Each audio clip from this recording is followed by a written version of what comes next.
ওয়ালাইকুম আসসালাম রহমতুল্লাহি ওবরাকাত। ওহির পথ প্রশ্নোত্তর গ্রুপে আমাদের সম্মানিত দিনী ভাই আলাউদ্দিন সৌদি আরবের দাম্মাম থেকে জানতে চেয়েছেন যে ইউরোপে তাস খেলা বেশ প্রচলিত। আমার প্রশ্ন হলো যে তাস খেলা এটি বৈধ কিনা, এ সম্পর্কে ইসলাম কি বলে। এই ক্ষেত্রে তিনি আরও স্পষ্ট করে দিয়েছেন, কেউ যদি টাকা ছাড়াই খেলে তাহলে কি সেটা জুয়া বা হারাম হবে। সম্মানিত দিনী ভাই, এটি যে তাস খেলা, লুডো খেলা, ক্যারাম বোর্ড খেলা, এগুলো সব একই খেলা। এগুলোকে আহ, আরবিতে নারদাসির বলা হয়েছে। আর এই মর্মে আল্লাহ নবীর স্পষ্ট হাদিসও রয়েছে, যে হাদিসটি মুসলিম সহ অন্যান্য হাদিসের কিতাব এসেছে। হাদিস বর্ণনা করেছেন সুলাইমান বিন বুরাইদা রাদিয়াল্লাহু তাআলা আনহু। তিনি তার পিতা থেকে নবী সাল্লাল্লাহু আলাইহি সাল্লাম বলেছেন, মান লাইবা বিন নাদ্দাশির ফাকান্নামা সাবাগা ইয়াদাহু ফি লাহমি খিনজিরিন ওয়া দামে। আল্লাহ নবী বলেছেন, যে ব্যক্তি নারদাশির খেললো তথা আঙ্গুল আঙ্গুল দিয়ে চালনা করে কোনো খেলা খেললো, যেই খেলাগুলো আঙ্গুল দিয়ে চালনা করা হয়, যে গুটিগুলো আমরা ব্যবহার করি আঙ্গুল দিয়ে, আল্লাহ নবী বলল সে যেন তার হাতকে শূকরের শূকরের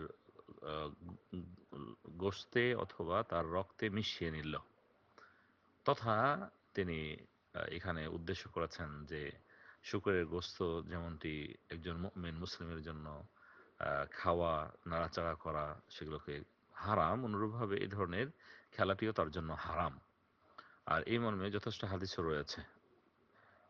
এই জন্য আমরা বলবো, এমন খেলা যেই খেলাতে শারীরিকভাবে আমরা কোনো উপকৃত হতে পারি না এবং সেখানে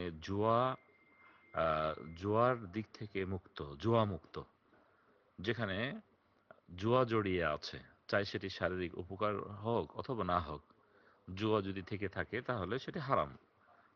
উভয় পক্ষে টাকা ধরবে, বাজি ধরবে এবং খেলবে। এই ধরনের খেলা, এটি হলো জুয়ার খেলা।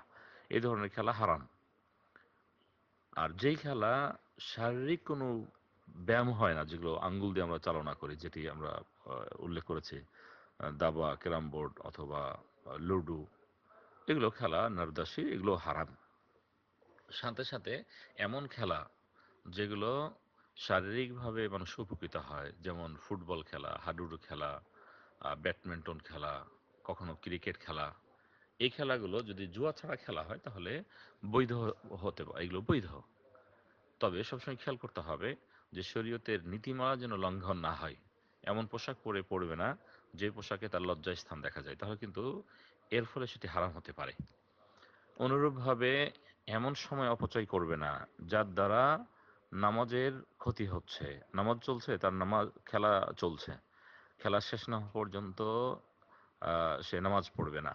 এই ধরনের যদি অবস্থা না হয়, স্বাভাবিক যদি হয়ে থাকে, তাহলে এগুলো বৈধ। আর তার অবস্থার পরিপ্রেক্ষিতে কখনো অবৈধ হতে পারে, যে দিকগুলো আমরা উল্লেখ করেছি। এজন্য আমাদের উচিত যত ধরনের আঙ্গুল দিয়ে যে খেলাগুলো করা হয় এগুলো থেকে দূরে থাকা, কেননা এগুলো শরীয়তে হারাম। আল্লাহ তাআলা আ'লাম। ওয়ালাইকুম আসসালাম।